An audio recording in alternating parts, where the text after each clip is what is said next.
Selamat pagi semuanya. Assalamualaikum warahmatullahi wabarakatuh. Waalaikumsalam Waalaikumsalam warahmatullahi wabarakatuh. Ibu. Pagi, oke. Sehat-sehat semua ya.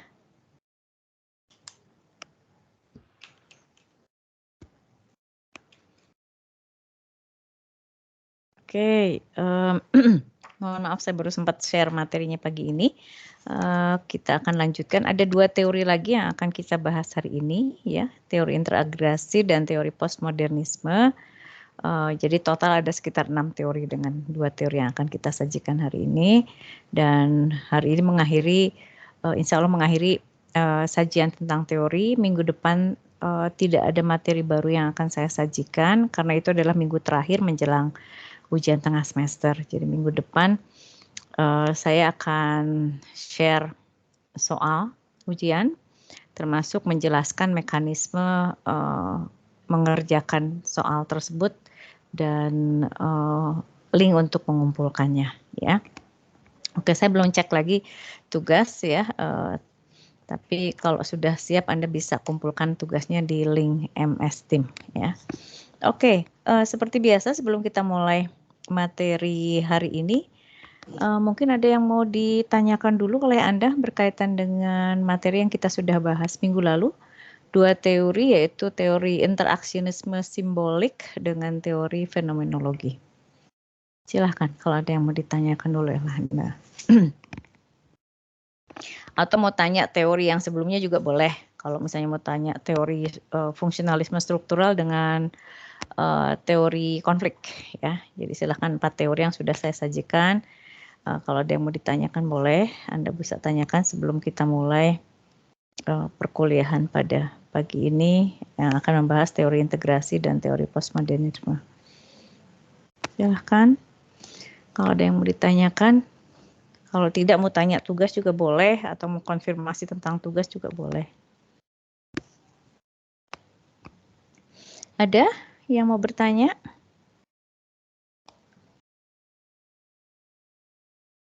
Untuk tugas sudah ada yang kumpul belum? Saya belum cek lagi pagi ini. Halo? Belum, Bu, saya. Oh, belum, Bu, Gun-Gun? Diva. Diva udah? Kapan? Kemarin? Atau hari ini? Tadi malam Ibu baru dikirim tadi malam. Nggak ada masalah kan, Diva, untuk upload ke MS Team? Nggak ada Ibu, nggak ada di MS Team langsung. Oh, oke. Boleh. Nanti saya cek setelah perkuliahan ya. Selain Diva, siapa yang sudah kumpul? Oke, batasnya minggu depan ya. Batasnya minggu depan untuk pengumpulan terakhir ya. Gun-Gun sama sekali belum bikin atau Anda sudah bikin draftnya misalnya begitu? Gimana? Lagi mikir, Bu. Sedang Lagi dipikirkan. mikir. Jangan Ya, Bu. kelamaan Harus mikirnya, nanti nggak selesai-selesai.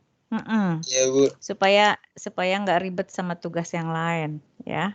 Oke. Yang lainnya mungkin ada yang mau ditanyakan untuk materi perkuliahan? Oke. Boleh. Ini tugas. Siapa? Oh, tugas boleh. Ya. Siapa? Firly. Iya. Firly mau tanya apa? Ini Bu, yang tugas yang nomor 2 kan pertanyaannya apa yang terjadi pada bangsa Indonesia saat ini. Nah itu tuh dalam aspek apa ya Bu?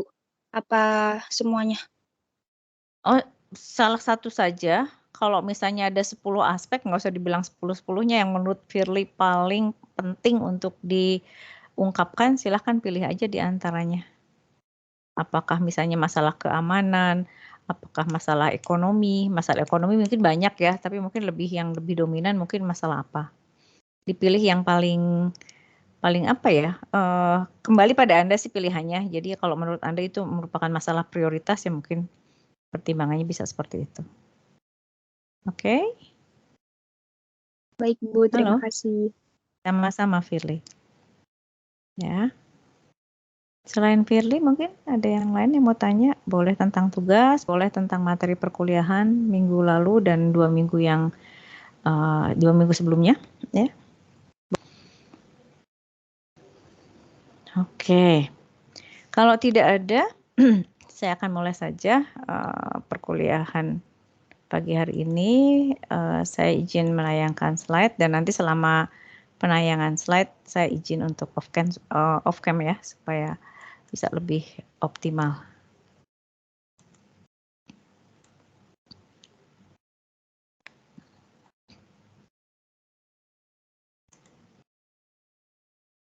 Baik, sudah bisa terlihat tampilan slide-nya? Sudah, Ada, Bu. Sudah, Ya, oke. Ini temanya kayak kanak-kanak sedikit ya. Kita bicara tentang teori postmodernisme tapi gambarnya tentang dinosaurus ya. Oke. Kita mulai dulu dari teori integrasi ya. Oke. Kalau kita bicara integrasi, apa sih yang ada dalam benak Anda?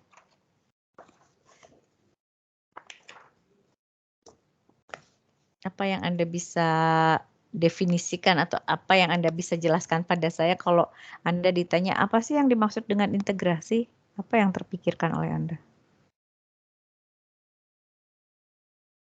By the way, suara saya aman? Bisa terdengar jelas oleh Anda? Jelas, Bu. Jelas, oke. Apa ya? Coba, ada yang bisa kasih jawaban nggak? Integrasi itu apa? Kayaknya udah bolak-balik dibahas deh kemarin. Bahas teori fungsionalisme struktural, ada kata-kata ininya gitu ya.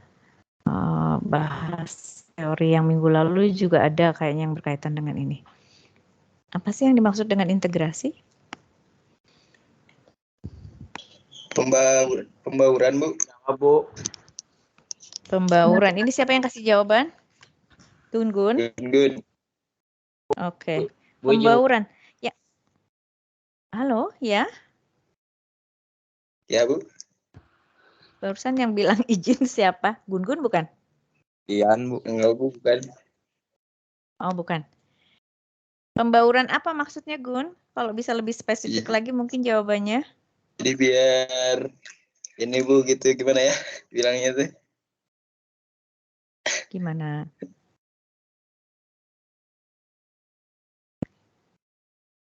Pembauran antar apa atau pembauran antar siapa gitu ya, misalnya mungkin pembauran dalam artian di sini kalau integrasi itu bicara unsur-unsur atau istilahnya bagian dari sebuah sistem itu berada dalam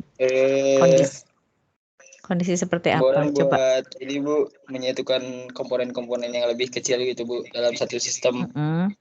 Jadi Supaya apa? Kayak gotong royong gitu, Bu. Oke. Dengan gotong royong terus jadinya seperti apa?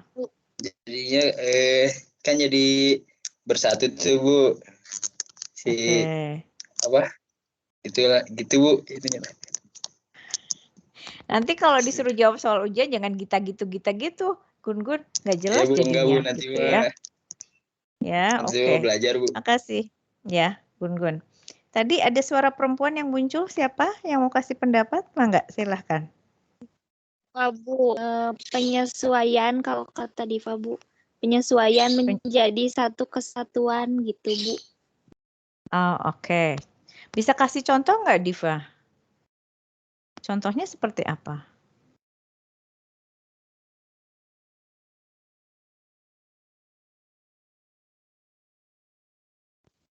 Contohnya kayak masuk organisasi gitu, bukan nggak apa namanya teh buat masuk organisasi kan untuk punya tujuan. Nah, kita itu kan harus benar tadi kata Gun-Gun harus pembauran dulu, penyesuaian dulu untuk mencapai tujuan itu gitu, Bu. Ya, kalau Diva misalnya baru gabung di satu kelompok baru, tentu saja kan Anda harus melakukan pengenalan lingkungan ya. Dengan teman-teman satu kelompoknya, terus dengan kelompok itu sendiri, kelompok ini apa sih tujuannya, kelompok ini kenapa sampai terbentuk, terus mungkin Anda juga harus punya alasan kenapa mau gabung sama kelompok itu, gitu ya, supaya nanti Anda bisa menjadi bagian dari itu. Dan itu jadi. Halo, Mas, ada yang mau kasih komen? Yang barusan open mic? Gun-Gun kepencet kayaknya, Bu, tadi. Punten ya, dikontrol lagi ya. Oke. Ada masih yang lain yang selain Gun-Gun dan Diva yang mau kasih pendapat tentang integrasi? Betul, integrasi tadi bisa bicara pembaruran, bicara kesesuaian antar komponen atau antar unsur ya, yang memang harus terjadi di dalam sebuah kelompok, di dalam sebuah kehidupan masyarakat. Karena kalau tidak ya kita tidak akan mengalami kehidupan yang nyaman gitu ya, kalau kondisi masyarakatnya sedang kacau, misalnya sedang ada konflik gitu ya. Kalau misalnya Anda jadi orang Ukraina saat ini pasti nggak nyaman gitu ya. Anda pasti sedang berada di pengungsian gitu ya, karena sedang terjadi konflik dengan Rusia saat ini gitu ya. Jadi kondisi di sana ya bukan kondisi yang disebut dengan integrasi gitu ya, seperti itu. Oke, kita lanjutkan ya. Nah, di dalam ilmu sosiologi ada dua analisis ya, ada dua level analisis. Ada yang disebut dengan analisis mikro, ada yang disebut dengan analisis makro. Ini jelas berbeda skupnya ya. Kalau mikro itu lebih kecil spesifik, kalau makro itu umum dan luas gitu ya. Nah, itu secara mudahnya kita bedakan gitu ya. Jadi kalau level mikro biasanya dia akan lebih banyak penitik beratan analisisnya di individu, ya kasus-kasus secara individual gitu ya. Dan bagaimana istilahnya apa yang terjadi pada individu ini bisa berdampak pada kelompok atau pada masyarakat secara keseluruhan gitu ya. Dan ini ada dibahas dalam teori yang minggu lalu kita sudah bahas, yaitu teori interaksionisme simbolik dan teori fenomenologi gitu ya. Lalu di sisi lain ada analisis secara makro. Nah, yang dimaksud dengan analisis secara makro itu adalah analisis yang sifatnya lebih umum, lebih luas ya. Jadi biasanya di sini yang dilihat adalah strukturnya ya. Jadi tatanan secara hierarkisnya seperti apa. Terus juga kita bisa lihat faktor-faktor di luar dari sistem itu sendiri, apa sih yang bisa berdampak terhadap keutuhan atau perpecahan sebuah sistem atau masyarakat gitu ya. Nah, jadi di sini bagaimana kalau tadi mikro itu lihat individu bisa punya kontribusi untuk kelompok. Nah, kalau di sini bagaimana kelompok bisa istilahnya menjadi satu apa ya istilahnya penentu ya untuk sebuah kehidupan sosial. Lalu apa juga yang akan terjadi pada individu ya. Nah, ini ada di dalam teori fungsionalisme struktural dan teori konflik gitu ya. Jadi 4 teori yang sudah kita bahas itu ranahnya ada 2 di mikro, ada 2 di makro gitu ya. Nah, ada beberapa ahli di sini ya, penggagasnya ada 3 orang, Creswell, Giddens, dan Ritzer. Ini mengatakan bahwa perlu satu analisis yang terintegrasi gitu ya. Jadi kalau cuma mikro aja kan lihatnya terbatas. Atau sebaliknya kalau cuma makro aja juga terbatas gitu ya. Nah gimana caranya ini dua level analisis ini bisa disatukan. Sehingga lahirlah yang namanya teori integrasi. Jadi disatukan, diintegrasikan gitu ya, dipadukan ya. Nah, esensinya apa sampai lahir teori integrasi, di mana di sini ada 2 level analisis ya disatukan, analisis level mikro dan analisis level makro ya. Nah, ini esensinya terjadi karena terjadi perbedaan sudut pandang gitu ya dalam pemahaman fenomena sosial dan budaya, sehingga ada skop yang terbatas kecil, ada skop yang luas gitu ya. Nah, supaya analisisnya menjadi lengkap gitu ya, menjadi utuh, digabungkanlah 2 pendekatan tadi gitu ya, yang mikro dan makro, sehingga disebutlah teori integrasi karena disatukan tadi ya, 2 alat analisis atau 2 cara analisis yang berbeda ya. Nah, di sini masing-masing perspektif, apakah itu yang bersifat mikro maupun yang makro, itu memang mempunyai keterbatasan masing-masing. Nah, makanya kenapa harus disatukan supaya keterbatasan itu bisa diatasi. Itu niat dari mereka bertiga gitu ya untuk melahirkan sebuah teori baru yang disebut dengan teori integrasi. Jadi niatnya baik gitu ya, meskipun nanti kita bisa lihat ada berbagai apa ya keterbatasan gitu atau kendala pada saat kita akan mengintegrasikannya di lapangan sebetulnya gitu ya. Oke.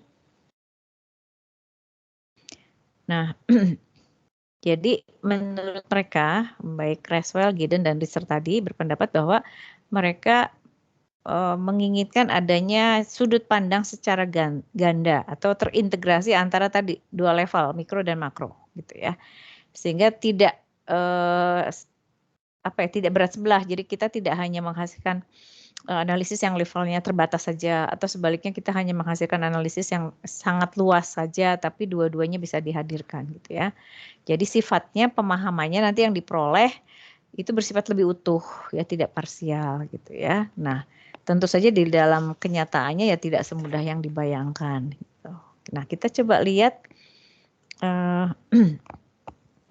peta analisisnya. Nah, jadi Ritzer memetakan seperti ini, ya. Jadi ada 4 kotak, ya.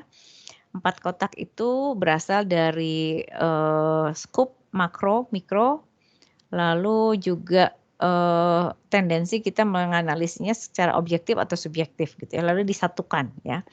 Sehingga ada 4 kotak. Kotak yang pertama adalah makro objektif. Jadi lingkupnya umum. Dan ini analisisnya relatif bersifat objektif. Nah, lawannya adalah makro subjektif sebelah kanan, gitu ya, di mana ini sifatnya luas, ya, umum, dan analisisnya bersifat subjektif, ya. Kita akan coba lihat. Kalau yang makro objektif, contohnya adalah kajian tentang masyarakat, lalu hukum, birokrasi, teknologi dan bahasa, ya. Kita mengenali betul kalau ini adalah lingkup yang luas, gitu ya. Kenapa dikatakan objektif? Kata kita bicara fenomena, berusaha bicara fenomena dari sudut pandang yang istilahnya proporsional, gitu ya. Nah, sementara kalau yang di seberangnya itu ada yang disebut dengan makro subjektif, di mana contohnya adalah nilai, norma, kebiasaan, adat, gitu ya. Di mana nilai, norma itu akan berpulang pada orang yang memahami dan menggunakannya.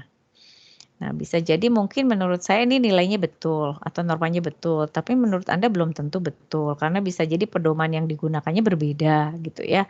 Lalu kelompok di mana kita berada juga berbeda, di mana mekanisme untuk menerapkan nilai normanya juga menjadi berbeda. Nah, itulah yang mengakibatkan apa yang kita lakukan bersifat subjektif. Jadi tergantung orangnya, gitu ya. Menurut A bisa ini yang betul, tapi menurut B mungkin fenomena itu salah, gitu ya, seperti itu. Nah, akan berbeda dengan yang objektif. Kalau yang objektif bisa dikatakan siapapun yang akan bicara tentang masyarakat, ya kurang lebih karakteristiknya akan sama, gitu ya. Lalu siapa saja yang bicara tentang birokrasi, ya juga kita bisa menemukan pola-pola atau istilahnya aspek-aspek yang kurang lebih sama, gitu ya. Jadi itu untuk membedakan objektif dengan subjektif. Nah, lalu di bawah ada 2 kotak lagi. Ini dari sudut pandang secara mikroskopik, ya, atau yang spesifik tadi.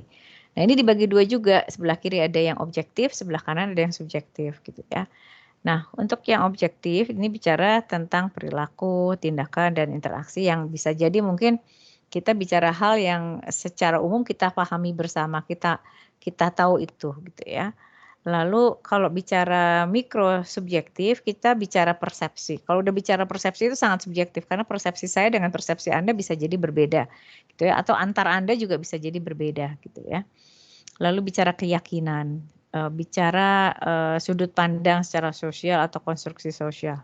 Ini akan berlainan, masing-masing orang akan berlainan meskipun bisa jadi kita mempunyai pengalaman yang kurang lebih sama. Tapi kalau diminta untuk menilai dengan lebih spesifik, ya bisa jadi kita akan ada perbedaan atau istilahnya ketidakseragamannya. Nah, kesemua ini adalah lingkup analisis fenomena sosial yang harus kita lakukan. Nah, sekarang pertanyaannya, sanggupkah kita melakukan ini semua?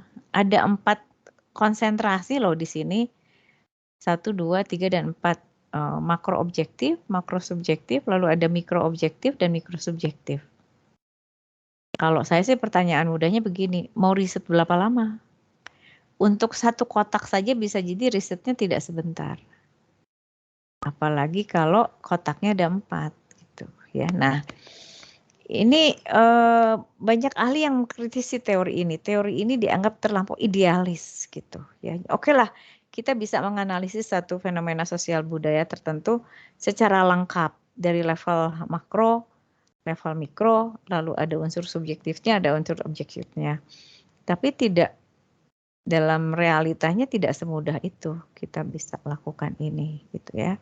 Karena masing-masing kotak akan punya apa ya istilahnya, alokasi waktu, alokasi dana dan sebagainya yang tidak sedikit gitu ya. Jadi ada ahli yang menganggap ini adalah seperti mimpi sebetulnya. Sangat idealis tapi kurang bisa gitu ya diterapkan secara realistis ya kalau mau empat-empatnya. Tapi kalau misalnya kita mau fokus aja di salah satu mungkin bisa gitu ya. Seperti itu. Mungkin solusinya jadinya seperti itu. Tapi kalau kita mau langsung lakukan kajian untuk keempat tahapan di sini, keempat klasifikasi di sini ya akan sangat sulit gitu ya. Belum tentu 1-2 tahun selesai risetnya juga gitu. Bisa jadi sampai puluhan tahun. Dan kalau ini digunakan sebagai kerangka berpikir pada saat kita akan buat tugas akhir, ini bisa jadi bumerang sebetulnya gitu ya. Karena bisa jadi kita tidak akan bisa menyelesaikan proyek kita. Oke. Jadi itu yang merupakan kelemahan utama dari teori integrasi ya. Ada yang mau ditanyakan dulu mungkin sampai di sini?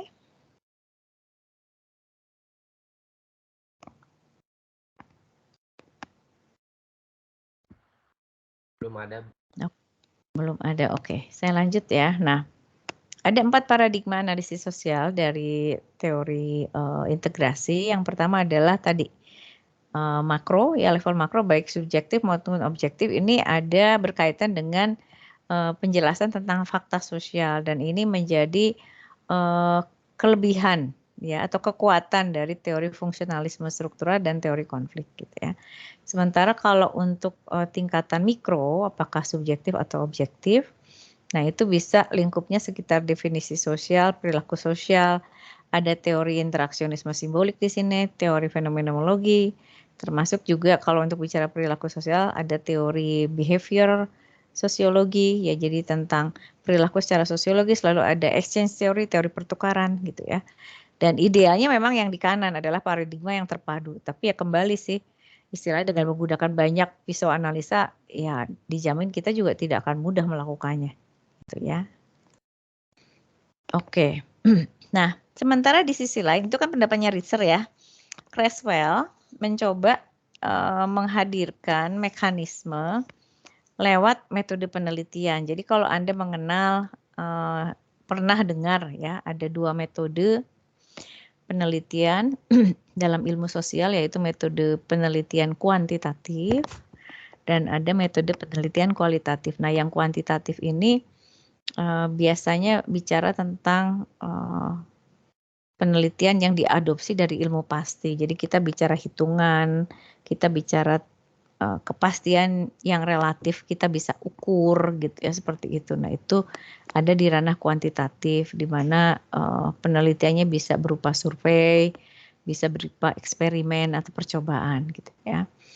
Di kutub yang lain ada yang disebut dengan penelitian kualitatif. Nah, kalau kualitatif ini bisa kita menceritakan, mendeskripsikan apa yang terjadi atau masuk dalam klasifikasi naratif.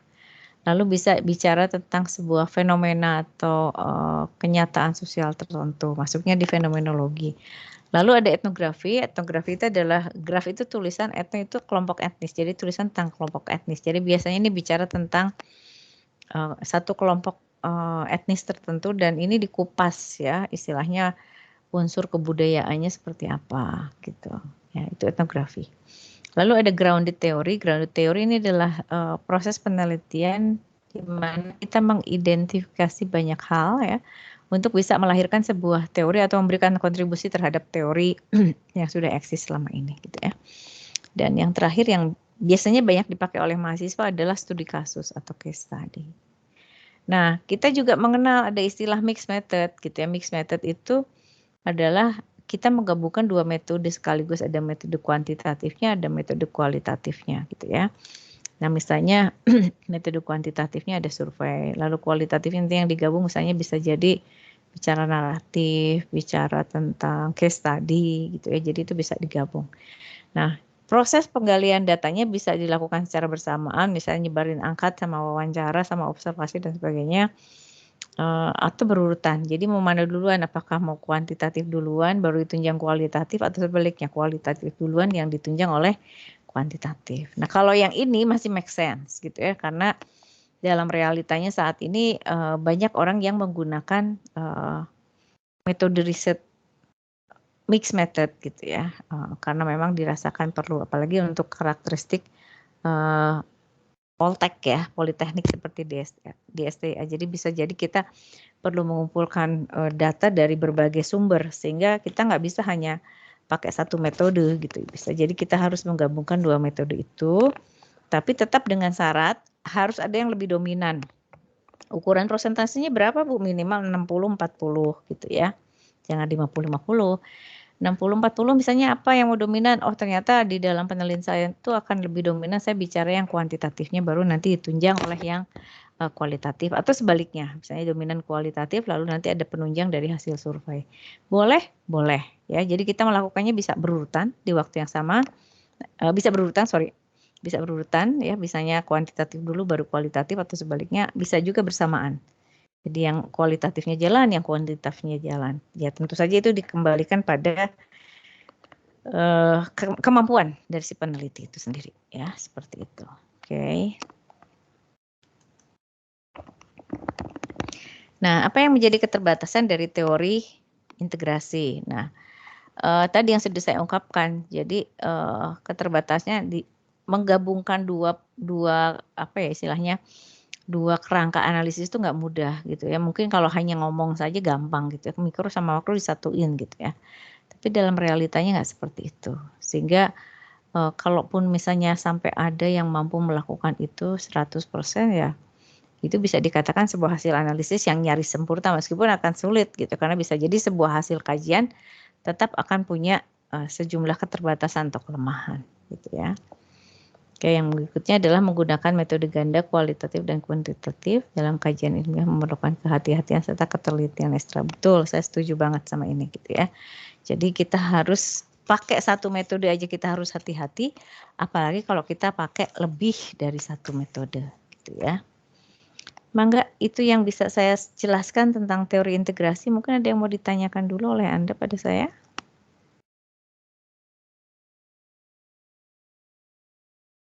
Bisa difahami nggak tadi yang sudah disampaikan?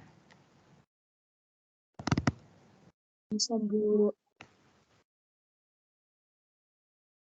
Ada yang mau bertanya mungkin? Belum ada. Oke.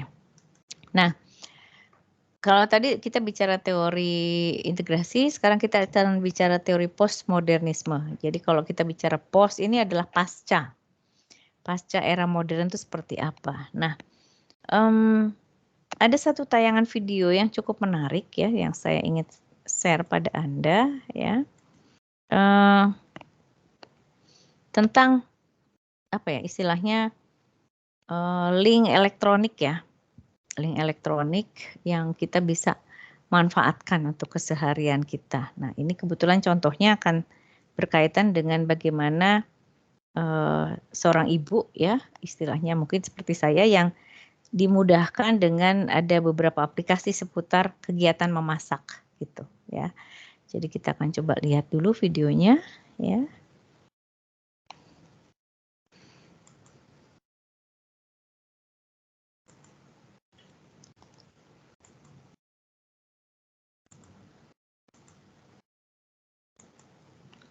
Ini durasinya cukup pendek ya, hanya sekitar mungkin nggak tahu 2 menit, nggak tahu 3 menit ya. Ini bicara tentang satu fenomena yang menarik. Oke, kita coba lihat dulu filmnya. Masih mengenai memasak, karena teknologi saat ini memang mulai menyentuh juga dunia kuliner. Pengembang aplikasi lokal mulai menciptakan platform situs berbagai resep masakan hingga pesan antar bahan makanan siap masak secara online. Ya, bila Anda mencari ide untuk menu apa yang disajikan, mungkin beberapa penyedia makanan daring berikut ini dapat membantu Anda.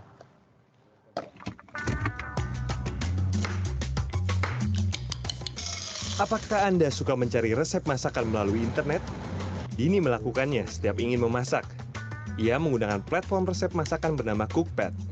Udah menu search, kita tinggal klik aja menu apa yang ingin kita cari dan gimana dengan cara memasaknya gitu. Sebagai pendiri Cookpad, Sugianto memiliki misi menyebarkan semangat memasak dengan mempertahankan keanekaragaman masakan. Digitalisasi resep masakan menjadi salah satu cara. Cookpad ini apa sih sebenarnya, bisa jelasin nggak dengan singkat nih? Secara simpel gini Nal, ini adalah seperti Facebook, pernah main Facebook dong? Iya. Tapi di sini yang dilakukan oleh teman-teman adalah mereka bisa berbagi catatan memasak mereka. Misalnya lu mau cari sayur asam, mau cari sayur asam atau sayur asam, sistem kami mengenali. Nah, ada 148 cara memasak sayur asam. Selain mencari resep, para pengguna juga bisa mengunggah resep masakan lengkap dengan fotonya. Jika Twitter memiliki fitur retweet, Cookpad memiliki fitur recook untuk memberikan notifikasi jika resep yang kita unggah sukses digunakan dan bermanfaat bagi orang lain. Kayak penggunanya sendiri nih, dulu kan namanya dapur masak ya. Sekarang switch setelah diakuisisi sama Cookpad nih, jadi Cookpad. Penggunanya sendiri seperti apa sih sekarang? Jumlahnya berapa? Visitornya berapa? Kita sudah hampir 4,5 juta unik visitor per bulannya. Dan kalau dilihat dari jumlah masakan yang dibagikan, itu hampir 40.000 masakan. Meski berguna dalam mencari resep masakan di dapur, hingga kini Cookpad masih belum menemukan model bisnis sehingga saat ini belum menghasilkan uang. Hal ini menimbulkan pertanyaan, berapa lama Cookpad dapat bertahan di industri ini?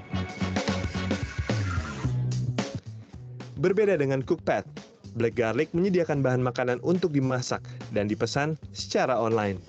Bekerja sama dengan ahli kuliner William Wongso, Michael menciptakan Black Garlic dengan sistem online kepada penggunanya saat memilih menu siap masak.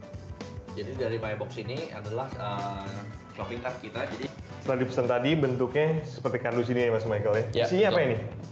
Ini isinya menu Ifumi hari ini. Menu Ifumi ya. Kita lihat isinya ada tata cara masaknya. Seperti ini aja ya, Lego ya. Benar. Kita tinggal susun-susunin aja ya. Ada angka-angkanya. Ada angka-angkanya, kode-kodenya semua. Oke. PA3, ada brokoli, ada Ifuminya. Oke, kita coba ya masaknya. Yuk.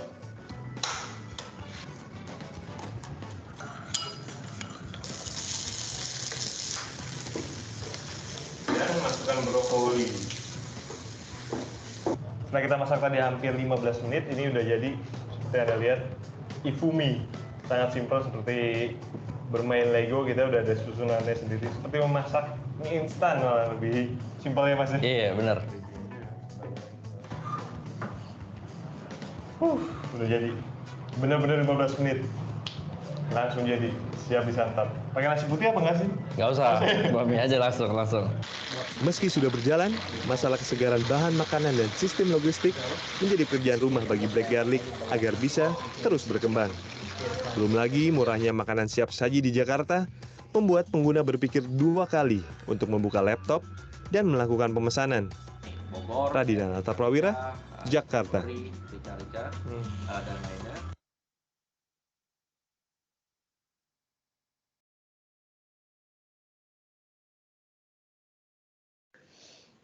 Oke, apa yang menarik dari video tadi?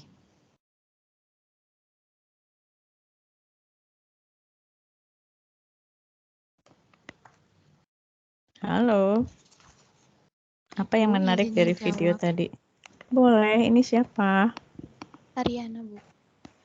Ariana, oke. Apa yang menarik Ariana? Ya, jadi di perkembangan teknologi ini gitu, Bu, semakin banyak aplikasi yang menyediakan kebutuhan secara online. Tadi itu ada 2 kan. Yang pertama itu Cookpad. Dia menyediakan resep secara online gitu. Jadi kita bisa melihat resep, bisa merecook resep juga tanpa melihat buku-buku resep kayak zaman dulu. Nah, lalu yang kedua itu menyediakan pemesanan bahan masakan secara online. Jadi sistemnya tuh kayak Gojek gitu, GoFood gitu nggak sih Bu? Kayaknya. Cuma masih mentah. Kalau GoFood kita udah makan, kalau tinggal itu udah makan. makanan jadi. Kalau ini tuh jadi satu paket makanan semua bahannya tersedia gitu langsung. Jadi kita bisa buat. Nah tapi di apa ya di antara kedua itu tuh masih terdapat kekurangan gitu Bu. Jadi mereka belum menemukan titik efektif di mana kalau aplikasi atau web ini tuh bisa berjalan kayak oh ini nih yang pas. Nah mereka tuh belum nemuin yang pas itu Bu. masih ada kekurangan yang harus diperbaiki, yang Harus disempurnakan. Oke, jadi masih banyak pekerjaan rumahnya. Oke, makasih Ariana atas komennya. Yang lain mungkin? Saya lumayan cukup sering cari resep di Cookpad kalau saya mau masak sesuatu gitu ya. Tapi kalau saya bukan pengguna black garlic gitu ya, karena black garlic kalau nggak salah lingkupnya hanya di Jakarta. Dan bagi saya itu agak terlampau mahal ya. Jadi istilahnya saya lebih baik lihat resepnya di Cookpad gitu, lalu nanti saya belanja sendiri gitu, bisa ke pasar, bisa ke supermarket ya, harganya lebih murah gitu ya. Tapi kalau sekarang mungkin saya jujur saja pada Anda karena saya juga kerja gitu ya, pulang sore.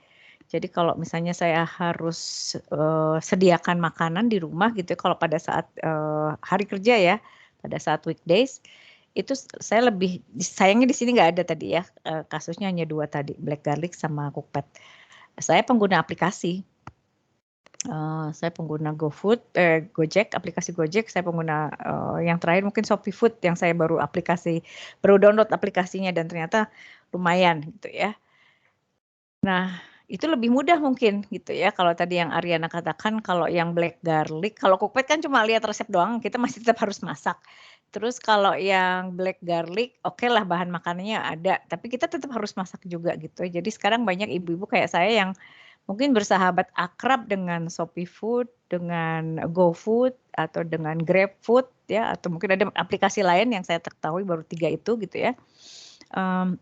Di mana itu dirasakan sangat membantu gitu ya. Jadi kita bisa pilih makanannya apa, terus kita bisa cari lokasi yang mungkin tidak jauh dari lokasi kita membeli supaya nanti mungkin dari segi ongkos kirimnya tidak terlampau mahal gitu ya. Dan itu memang relatif lebih enak karena kita tinggal makan gitu. Jadi kalau malas masak nasi udah ada sediakan paket nasi dengan hidangannya gitu ya. Seperti itu. Nah, maksud saya menayangkan video tadi adalah ini sebuah fenomena yang ada di era sekarang gitu ya, di mana ini sudah masuk ke ranah postmodern sebetulnya gitu ya. Jadi modern itu udah lewat gitu ya, sekarang kita udah masuk ke postmodern, jadi selepas modern gitu ya. Nah, salah satunya adalah ketergantungan kita pada berbagai teknologi informasi, aplikasi di sini tepatnya gitu ya. Jadi bagaimana kita bisa memperoleh hidangan untuk disantap, kita tidak harus keluar kantor ya, kayak saya misalnya order makanan sambil ngajar di kelas gitu ya, Anda nggak bisa tahu karena saya bisa sambil operasikan misalnya handphone, lalu saya order, nanti setelah saya selesai kelas orderannya udah datang, jadi setelah selesai kelas tinggal makan gitu ya, seperti itu. Kalau dulu mungkin saya harus cari kantin, pergi keluar kantor gitu ya. Kalau bosan di kantin sekitar Poltek, saya harus keluar gitu ya, dan kadang itu makan waktu. Terus juga kita harus keluar biaya gitu ya. Terus kita ya harus keluar gitu dari situ. Nah, sekarang mungkin sebetulnya ini juga banyak ada dampak negatifnya juga. Kita jadi kurang gerak sih sebetulnya gitu ya, karena kita segala sesuatu bisa dilakukan lewat ponsel gitu ya. Tinggal tekan selesai urusannya. Apa yang kita butuhkan nyamperin ke kita, bukan kita nyamperin ke apa yang kita butuhkan gitu. Ya, jadi ada sebuah konsekuensi, kemudahan semakin ada, semakin kita rasakan, tapi ada sebuah konsekuensi yang harus kita bayar gitu ya. Oke. Nah, itu menjadi pengantar, video tadi menjadi pengantar untuk materi yang berikutnya tentang teori postmodernisme ya. Oke, jadi apa sih yang dimaksud dengan teori postmodernisme? Nah, ada 2 nanti ya, ada yang mengatakan kalau antara modern dengan postmodern itu ada satu kesinambungan, jadi nyambung gitu ya. Tapi ada juga yang mengatakan kalau ini terpisah gitu ya, jadi antara modern dengan postmodern itu nggak ada sambungannya gitu ya. Seperti itu. Tapi sebetulnya kalau kita lihat dari kedua teori ini nuansanya hampir sama sih sebetulnya gitu ya. Oke, kita coba lihat dulu. Nah, yang menjadi esensi dari bahasan teori postmodernisme adalah kalau modern itu kan bisa dianggap sebagai apa ya, capaian tertinggi lah dalam sebuah kehidupan gitu ya. Yang tadinya nggak ada jadi serba ada gitu ya. yang tadinya tidak bisa dilakukan menjadi bisa dilakukan gitu ya. Nah, selepas itu kita masuk ke dalam era disebut dengan era postmodern, di mana fenomena ini apa istilahnya situasi atau kurun waktu ini berkaitan dengan hal-hal yang bisa jadi tidak bisa diselesaikan gitu ya. Atau kita bicara hal-hal yang kurang lengkap gitu, seperti itu. Nah, itu menjadi satu ciri khas dari kondisi masyarakat postmodern ya. Lalu yang berikutnya adalah adanya gagasan tentang pluralisme. Jadi banyak cara yang kita bisa lakukan untuk mengetahui sesuatu, banyak cara yang kita bisa lakukan tadi untuk beli produk makanan misalnya begitu ya. Bisa kita pergi sendiri langsung gitu ya ke tempat penjualnya, bisa kita minta tolong sama seseorang yang ada di sekitar kita untuk melakukan itu untuk kita, atau kita pakai aplikasi gitu ya. Jadi sangat banyak istilahnya alternatif yang kita bisa gunakan untuk berkaitan dengan satu hal secara spesifik. Nah, itu menjadi esensi dari sebuah teori, lahirnya teori postmodernisme. Lalu yang berikutnya adalah kalau selama ini di era modernisme itu orang bicara tentang globalisasi.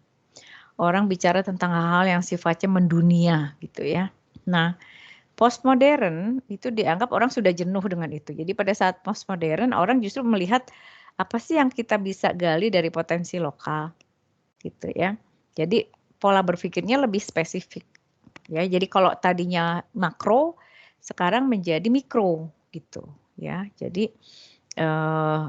segala sesuatunya itu ya akan bersifat unik gitu. Jadi kalau apa yang terjadi di Indonesia belum tentu terjadi di Singapura, belum tentu terjadi di Australia. Demikian juga sebaliknya gitu. Jadi setiap masyarakat akan punya keunikan sendiri-sendiri dan dia akan punya masalahnya sendiri. Dia akan bicara ketidakpastian yang mungkin terjadi hanya di situ. Kita juga bisa bicara tentang kompleksitas gitu ya, lalu istilahnya paradoks dan sebagainya yang sifatnya lebih lokal gitu ya. Jadi kalau kemarin bicara tentang perspektif global, ini menjadi lokal gitu ya. Nah, jadi 3 esensi tadi. Nah, kita sekarang coba masuk ke teori yang pertama. Penggagasnya adalah Fredric Jameson. Nah, Jameson mengatakan bahwa antara modern dengan postmodern itu sifatnya dia dikatakan bersifat moderat, bukan radikal. Kalau yang satu nanti radikal gitu ya. Di mana dia tidak mengenal pemisahan waktu. Jadi itu seperti apa ya, lanjutan. Jadi postmodern itu memang konsekuensi dari adanya modern ya. Jadi postmodernitas itu terjadi karena ada modernitas gitu. Jadi nggak mungkin kita sampai ke postmodernisme kalau kita tidak mengalami dulu situasi yang disebut dengan modernisme. Jadi harus lewat situ dulu baru sampai ke sana karena sifatnya berkesinambungan gitu ya. Yang berikutnya, apa sih yang menjadi ciri dari masyarakat postmodern menurut Jameson? Ada 4 ya cirinya. Yang pertama adalah di era postmodern ini kita sulit membedakan antara produk yang katanya asli dengan yang namanya aspal, asli tapi palsu gitu ya. Karena orang cenderung melakukan apa ya istilahnya, mengcopy atau meniru ya, meniru membuat sesuatu yang sama dengan apa yang dilakukan oleh orang lain gitu ya. Jadi kalau sekarang apa mungkin yang gejala yang umum ada di masyarakat kalau kita bicara usaha? Pasti kenal warung kopi dong. Kenal, Bu. Ya. Tahu dong. Dan Anda pasti punya toko kopi fanatik gitu ya. Sorry ya kalau saya sebut merek, misalnya ada Kopi Kenangan lah, Janji Jiwa lah, Starbucks kita nggak usah bahas lagi, itu udah tahu dari dulu gitu ya. Nah, mungkin dulu kalau bicara kopi kita yang kegambar, oh oke, Starbucks mungkin gitu ya. Tapi setelah munculnya kedai-kedai kopi kecil gitu ya, lalu di mana kedai kopi kecil ini memproduksi kopi yang mungkin lebih lebih bisa diterima oleh lidah kita gitu ya, karena dia pakai produk lokal. Terus dia juga menggali kebiasaan kita ngopi itu kayak apa gitu ya, sehingga itu lebih apa ya, lebih mengena gitu ya, dan harganya relatif lebih murah lah kalau dibandingkan dengan Starbucks gitu ya. Seperti itu kan level global gitu ya, udah brand global. Nah, mungkin 1-2 orang tadinya bikin berinisiatif untuk buat itu, punya inovasi untuk bikin itu gitu ya, warung kecil gitu ya, nempel di sebuah rumah atau pavilion gitu ya. Nah, terus didesain lah, ada tempat nongkrongnya, ada wifi-nya, orang juga bisa kerja di situ, orang bisa ngobrol di situ gitu ya. Dan akhirnya dengan membeli beberapa gelas kopi misalnya, atau ada penganan, biasanya seperti itu ya bentuknya. Nah, ternyata ini sukses gitu ya di beberapa tahun kebelakangan gitu ya. Ini sukses ya. Lalu petani kopi lokal juga terbantu ya istilahnya untuk memasarkan produknya secara lokal ya. Jadi istilahnya tingkat ekonominya juga meningkat. Dan ini menginspirasi banyak orang sampai akhirnya di satu jalan saja kita bisa temukan lebih dari 1 kedai kopi. Dan akhirnya ya fanatisme kita yang bicara gitu ya. Oh, saya lebih suka di kopi A gitu ya. Oh, saya lebih suka ke kopi B. Saya pernah iseng sih coba gitu. Saya bukan penggemar kopi sih, tapi iseng aja. Ternyata memang beda sih. Ada beberapa misalnya satu produk kopi yang sebetulnya sama aja lah, cuma nyeduh kopi hitam dikasih gula, kasih air panas, selesai gitu ya. Tapi bisa jadi ada sentuhan-sentuhan tertentu sih, saya nggak tahu lah, itu mungkin barista yang lebih tahu gitu ya. Tapi memang rasanya bisa jadi berbeda gitu ya. Ada yang mengatakan, ada orang mungkin yang lebih cenderung suka rasa pahit gitu ya, cenderung pahit. Ada yang lebih suka mungkin rasa gulanya yang lebih dominan gitu ya, seperti itu. Nah, itu bisa jadi ditampung oleh kedai-kedai kopi tertentu gitu, sehingga orang-orang itu bisa punya produk fanatik dia gitu, yang disukai siapa gitu ya, sehingga bisa jadi setelah itu kita juga kehilangan apa ya istilahnya, sebetulnya siapa sih yang jadi penggagas utamanya gitu ya. Nah, bisa jadi kita akhirnya jadi sulit untuk membedakan gitu, karena kopi yang kayak gitu rasanya kayaknya sekarang ada di mana-mana gitu. Nah, itu salah satu cirinya menurut Jameson gitu ya. Oke, saya kasih contoh yang paling mudah lah gitu ya, karena Anda mungkin pastilah salah satunya atau beberapa dari Anda adalah penggemar kopi gitu, dan berkunjung ke kedai kopi adalah sebuah keharusan, atau bisa jadi dalam 1 minggu ya harus belilah produk itu gitu ya. Oke, jadi kita bisa apa ya, sulit lah untuk bisa membedakan siapa sih yang sebetulnya penggagas utamanya gitu ya, seperti itu. Oke, karena semuanya hampir seragam gitu ya, paling nanti kemasan yang berbeda. Lalu yang kedua, kehidupan masyarakat postmodern banyak ditandai oleh sikap kepura-puraan dan kelesuan emosinya. Karena bisa jadi orang kemarin sudah sampai ke titik puncak ya pada saat zaman modern gitu ya. Lalu setelah itu ya orang bisa jadi mungkin karena kita lebih banyak sekarang menggunakan produk teknologi informasi, kita menjadi tidak berhubungan dengan sesama manusia lagi secara langsung gitu ya, sehingga kita merasa apa ya, hubungan sosial itu seperti hal yang sifatnya artifisial, nggak sincere gitu ya, nggak setulus hati lah kalau mungkin kalau pakai bahasa saya gitu. Jadi orang kayaknya berpura-pura baik sama saya gitu ya, terus orang juga paling oportunis aja gitu, mau deketin saya kan ada perlunya, kalau nggak ada perlunya udah deh lewat aja gitu ya, seperti itu. Nah, itu yang menjadi salah satu ciri khas menurut Jameson, dan kalau dari perspektif saya betul juga gitu, sehingga banyak orang yang akhirnya merasa seperti dicuekin, seperti dimarginalkan, dipinggirkan gitu ya, tidak ya, hidupnya bisa jadi berasa hambar gitu ya, karena yang biasanya dia bisa ketemu orang, sekarang orang sudah sibuk dengan dunia sendiri-sendiri, dan kalau mau kontak lewat fasilitas alat atau gadget komunikasi itu akan beda esensinya gitu ya. Jadi kalau saya merasakan interaksi sosial itu harus ketemu orangnya baru afdol. Kalau saya mau ketemu mau ngobrol sama teman saya harus hadir di depan saya, langsung diskusi gitu ya. Kan bisa Bu video call, lain, esensinya lain gitu ya, esensinya lain, karena kalau orang hadir di depan saya hanya berjarak sekitar 1 meter maksimal, itu lain secara ikatan emosional, dan kenyamanan kita juga berbeda gitu. Nah, itu terkendala apalagi sekarang, kemarin kan dengan adanya pandemi selama 2 tahun, Sehingga kita menjadi semakin attach sama gadget kita gitu ya. Dan sekarang kita berada dalam situasi di mana akan dinormalkan kembali gitu ya. Dengan berbagai prosedur yang harus kita patuhi, prokes lah, itulah, inilah gitu ya, seperti itu. Nah,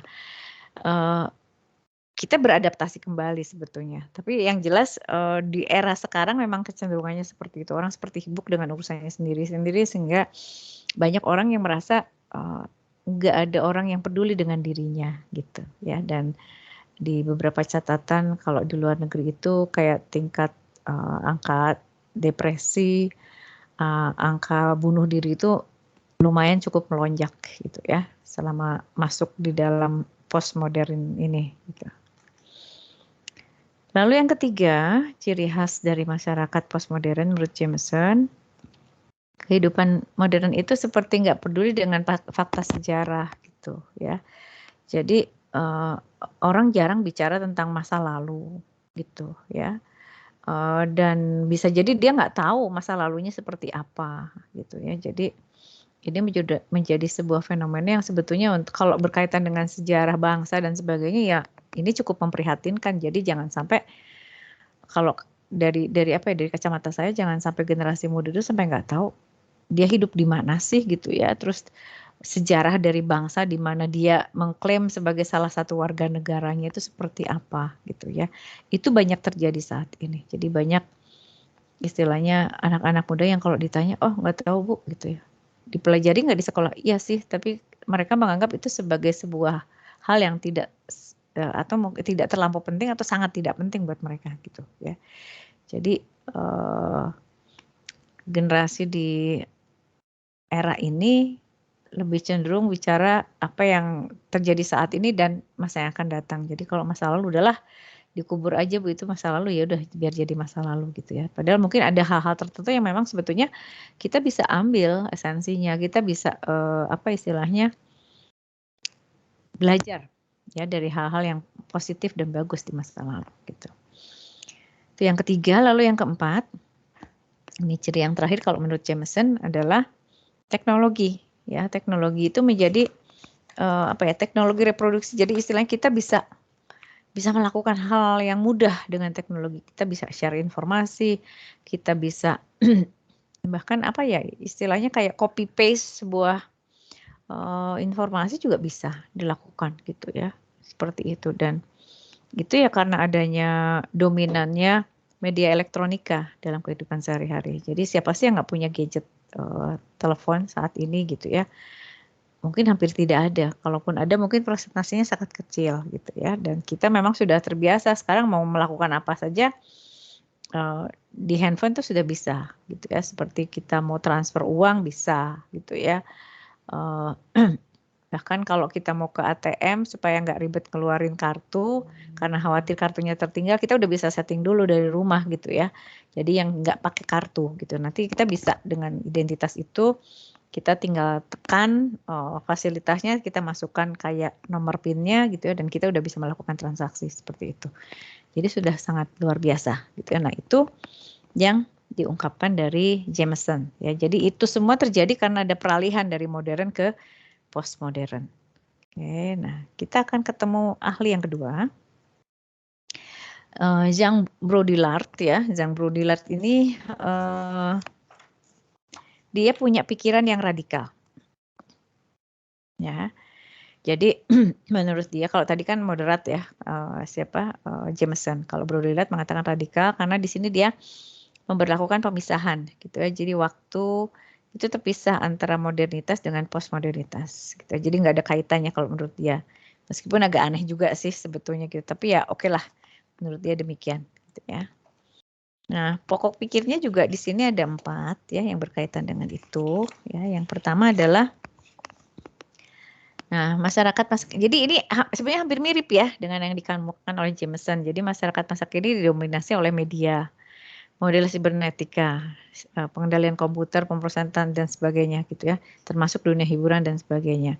Jadi semua itu kita setiap hari bangun tidur lihat WhatsApp, mau tidur lihat WhatsApp gitu. Jadi itu menjadi sebuah kebutuhan sekarang gitu ya. Jadi kalau kita sedang menunggu, pasti kita akan keluarkan handphone kita akan browsing sesuatu gitu ya.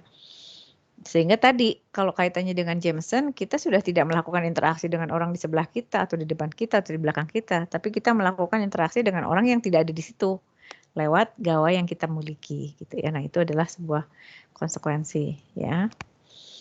Lalu yang kedua, kehidupan masyarakat modern mengalami proses diferensiasi ya, sedangkan pada postmodern mengalami de-diferensiasi. Jadi dari masyarakat tradisional menjadi modern itu kita menjadi kita melakukan hal yang berbeda gitu ya.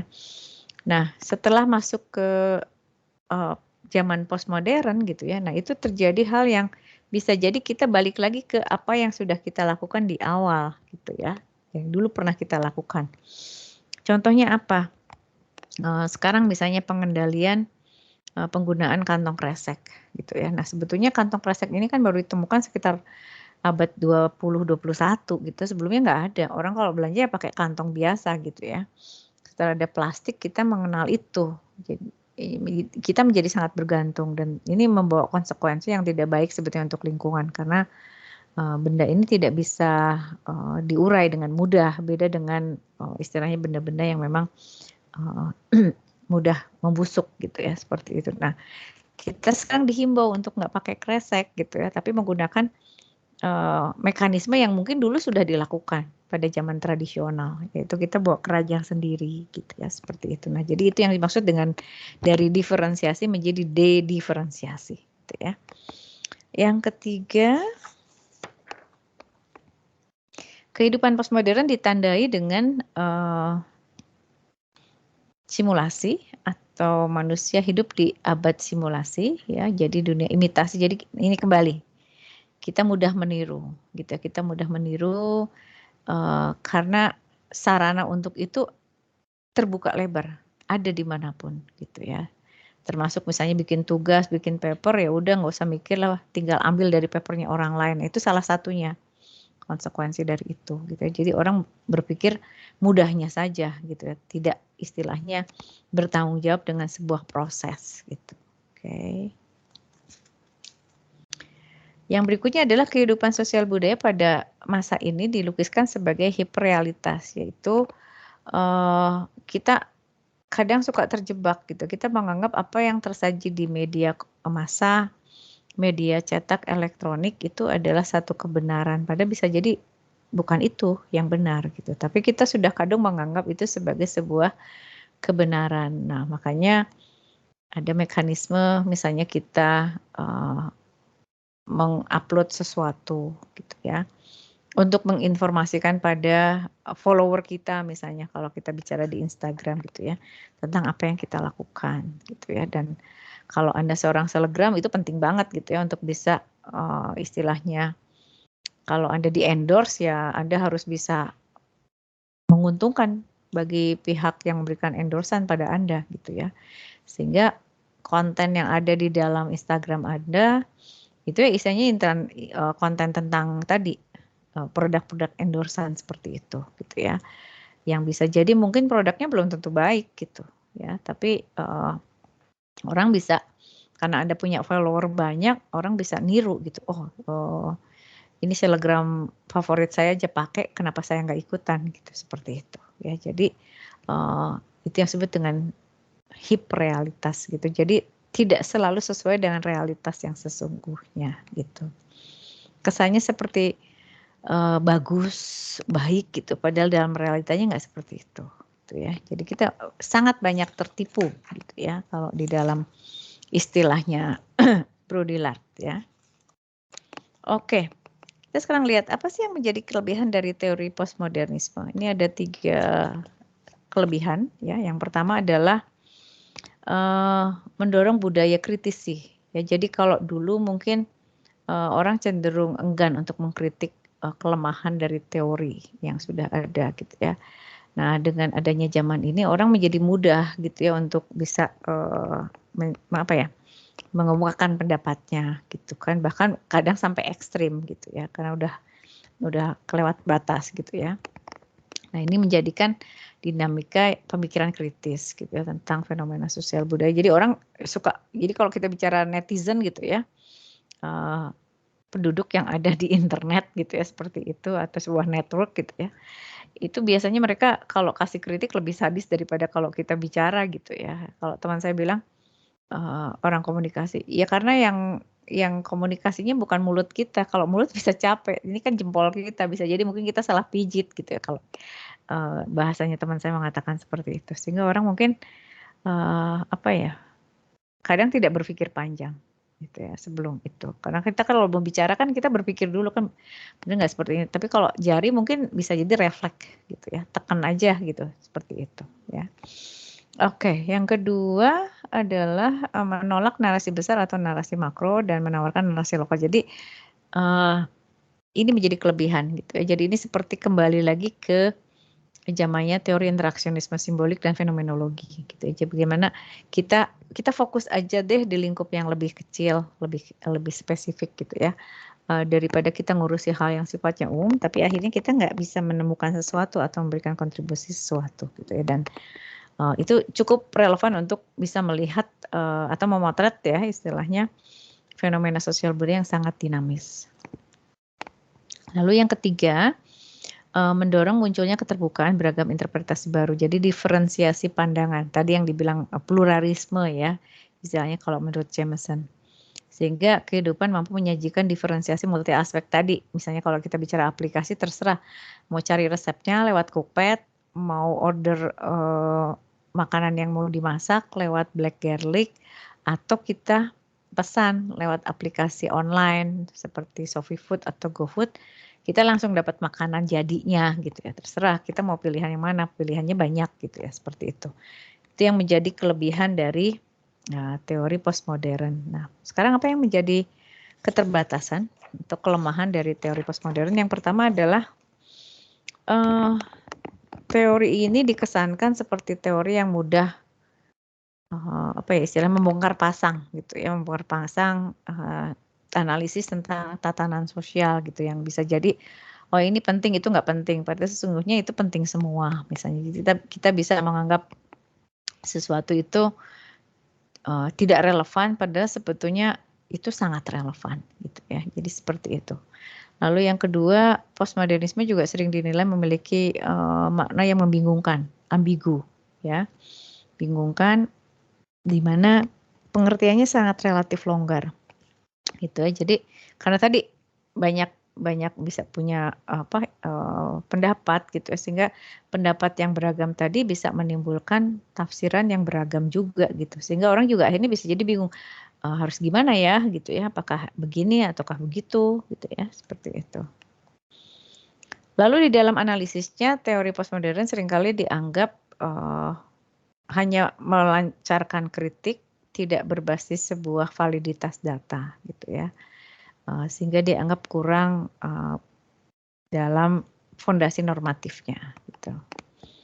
Lalu yang keempat, keterbatasannya adalah bersifat sangat pesimis gitu ya. Jadi kecenderungan dari teori postmodern itu sikapnya lebih cenderung berbeda ya dengan istilahnya teori modernisme di mana segala sesuatu serba optimis gitu ya.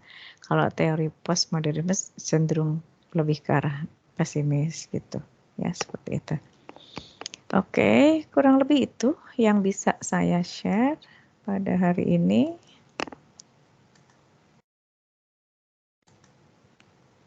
Silahkan kalau ada yang mau ditanyakan. Ibu izin bertanya. Boleh, Firly mau tanya apa? Firly masih kurang ngerti yang ciri-ciri Jameson. Yang kedua Bu, yang hal ini disebabkan alienasi telah digantikan oleh fragmentasi. Firly kurang ngerti di bagian situ Bu. Oke, nah alienasi itu maksudnya kita biasanya kalau ada apa-apa tuh suka curhat sama orang gitu ya. Kita suka curhat sama teman kita. Nah sekarang dengan adanya teknologi bisa jadi teman kita sibuk dengan urusannya sendiri. Sehingga fragmen itu kita jadi nggak utuh lagi. Jadi kalau misalnya tadi kita bicara integrasi, itu integrasi itu bicara alienasi. Ya, satu aliansi, satu kesatuan gitu ya. Nah, kalau fragmentasi itu jadi terpecah-pecah Ya, karena tadi orang bisa, kita bisa ngobrol misalnya sama banyak orang gitu ya. Tapi sekarang enggak, orang mungkin sibuk dengan urusannya sendiri-sendiri. Cenderung kalaupun ngobrol dengan kita cuma sebentar, sehingga kita tidak punya keleluasan untuk bisa saling berbagi cerita. Dan itu akan membawa dampak kepada emosi kita di mana kita menjadi seolah-olah tidak punya teman, kita seolah-olah merasa terasing, seperti itu. Itu maksudnya Firly. Baik Bu, Jelas? terima kasih. Jelas Bu. Sama-sama Firly. Yuk, oke. Yang lainnya mungkin selain Firly?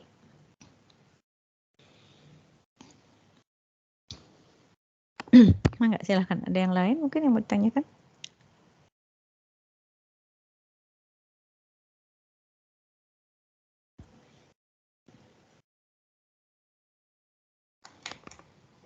Bisa difahami kah? Bisa, Bu. Bisa, Bu. Oke. Oke, kalau tidak ada yang mau ditanyakan, mungkin itu yang saya bisa share di pertemuan hari ini. Minggu depan agenda pertemuan kita adalah bahas soal ujian. Lalu juga Anda punya kewajiban mengumpulkan tugas.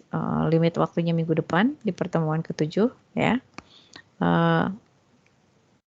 Jadi saya tidak akan menyajikan materi baru, jadi silakan Anda bisa mungkin memformulasikan pertanyaan kalau memang ada yang mau ditanyakan berkaitan dengan materi yang kita sudah sajikan dari pertemuan pertama sampai pertemuan hari ini. Gitu ya. Oke, nanti mungkin untuk konsep soal saya akan share lewat WA group gitu ya. Saya sedang persiapkan itu. Oke. Itu saja yang bisa saya sampaikan di pagi hari ini. Terima kasih atas kehadiran dan partisipasinya di pertemuan pagi ini. Tetap jaga kondisi kesehatan Anda dan insya Allah kita ketemu lagi minggu depan di waktu dan link yang sama. Selamat pagi. Wassalamualaikum warahmatullahi wabarakatuh. Saya pamit ya. Waalaikumsalam. Sama-sama. Silakan kalau Anda akan meninggalkan kelas ini.